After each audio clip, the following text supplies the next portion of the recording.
So a few weeks ago, Mega Rayquaza dropped in Pokemon Go and as a raid day, and to Mega Evolve him at the end of it, you needed to complete a bunch of tasks. And that sounds simple enough, except that one of those tasks was to spin 5 pokestops. 5 fucking pokestops. I live out here and my nearest pokestop is about a 1 hour round trip hike. So I had to make a decision whether to skip evolving my Rayquaza or lose my afternoon going out to the pokestop and waiting around with only 40 minutes to spare to spin it 5 times. Well, I decided to go with the third option, and that is to make Mega Rayquaza from clay instead, because if I can't catch them all, maybe I can make them all. This whole situation started yesterday. I was trying to keep my horse away from the gate. He has separation anxiety when his girlfriend leaves without him. I wasn't paying attention and absolutely smashed my head on a really sharp tree branch. So that's the context for today's creative decision making. Mild concussion, stubborn clay, and a Pokemon I can't actually catch.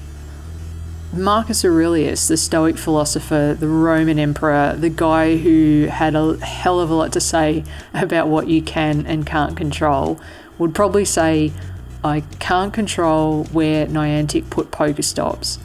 I can't control the game design, but I can control my response to it. So my response is this: making Mega Rayquaza from wild clay. Stoic acceptance meets creative problem solving. Very philosophical, very rural, not much what Niantic had in mind, I'm pretty sure. When I was in Japan last year, I went to the Pokemon Center in Tokyo. I'm pretty sure it was like the Tokyo Tower. Mega Rayquaza was the giant statue out front, and all around there were Pokestops everywhere. I could spin 5 stops in under a minute. The game works perfectly there. It's awesome because that's who it was designed for. Pokemon Go assumes everyone has access to dense Pokestop clusters. It assumes urban infrastructure. It assumes you can just walk to things. Out here, the game's basically broken. Not literally broken. It runs just fine, but it's just designed for a world that isn't this one. This is going to look absolutely shit. Clay from the property, like from the creek down the back. No proper sculpting tools. Like I've got a rock that I'm trying to smooth the clay out with. I'm doing it in the bush because that's where I film, but that's kind of actually the point as well.